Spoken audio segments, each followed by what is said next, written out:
Hello, we're going to talk about problem 3 from the 2018 MMPC.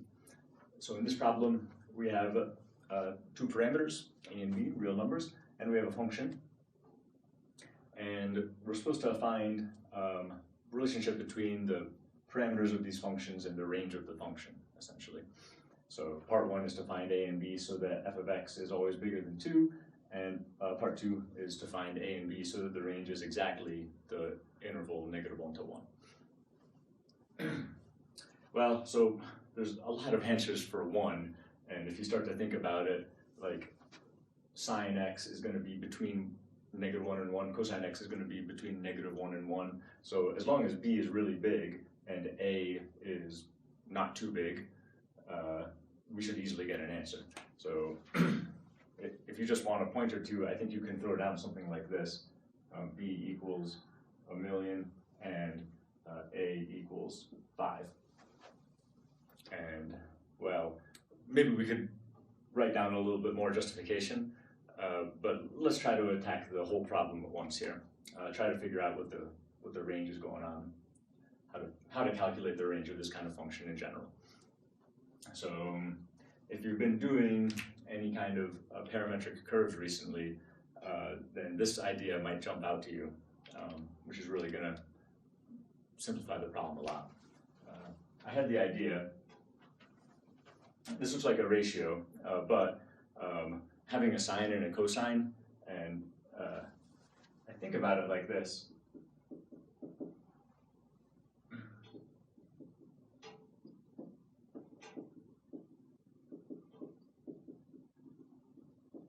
If you had parametric curves where x and y are defined using functions that look like this, then what are you going to get? Well, you're going to get a circle centered at AB with radius 1.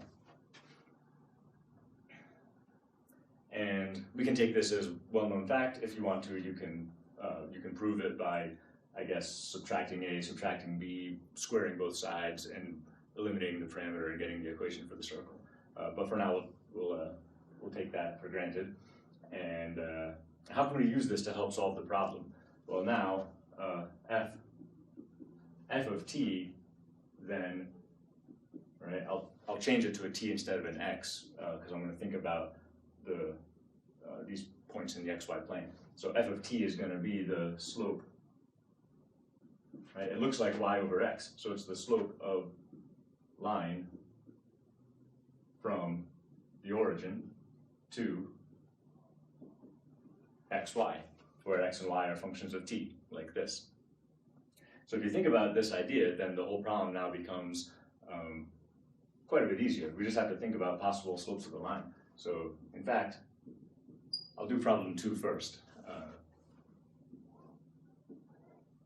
So a is supposed to be positive. A is the x-coordinate of the center of my circle, and f of t is between -1 and 1.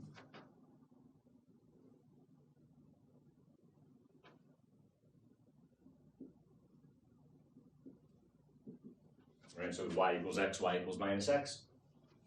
And I need to draw a, so how should I say, if you want to write some words, the circle x minus a squared plus y minus b squared equals 1 intersects y equals mx for all m in the interval -1 to 1.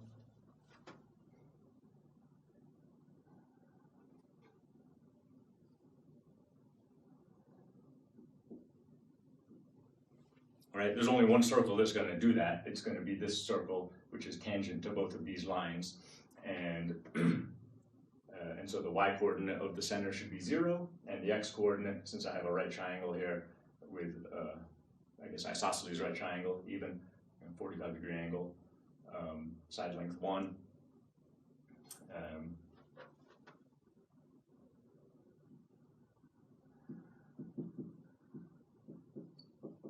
Has a equals square root 2 and b equals 0. And I don't really think you have to write anything more than this. That's a fully justified answer. Now, on the other hand, for part I,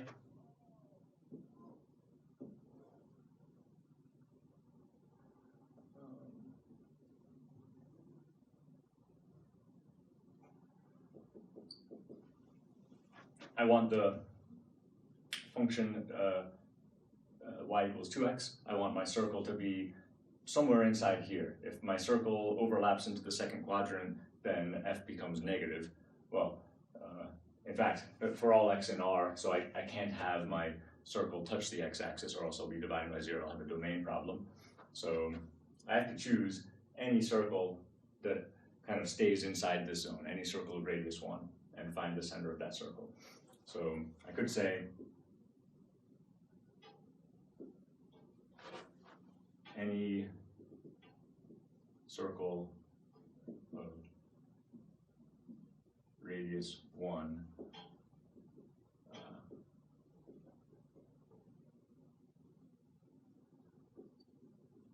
above y equals 2x and not left and right of x equals 0 will work. If you really want to blow this question away, you could give the set of all possible A-B pairs. In the past, the MMPC encouraged students to generalize problems, and I don't think they ever gave bonus points for it, but I think if you found with proof the set of all pairs A-B that satisfy, I don't know, it's doing more than what was asked for. It should be worth a bonus point, shouldn't it? So I think that, like, if you say this, it's enough to justify my initial guess of B equals 1,000,000 and A equals 5, right? But if you want to, you can find something that's a little bit closer to home. You could say, I don't know, A equals 2, and then you have to find the distance to this line. You know what? Let's try this.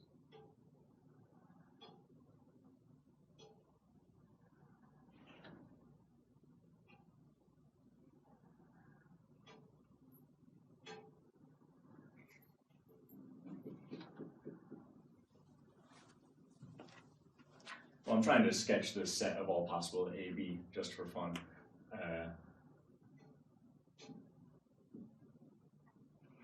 So x has to be, A has to be bigger than 1, and then to find the minimum y coordinate, I'd have to figure out,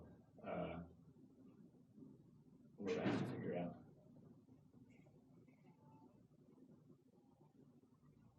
This is a line of length 1 and slope -1/2, so I guess I could figure out the minimum y coordinate, but it seems like too much work. I've got 3 other problems to solve, so I'm just gonna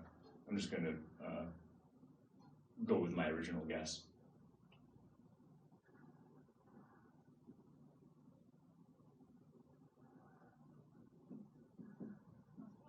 I'll decrease 1,000,000 down to 100. If you want an analytic proof of this, you can just say something like, what, 99 is less than b plus sine x is less than 101, and 4 is less than a plus cosine x is less than 6. Therefore, what's the smallest f of x could be? 99 over 6 is less than f of x is less than 101 over 4. Right, and okay, that would be good enough from the beginning. Okay, that's question 3. Let's not think about that anymore.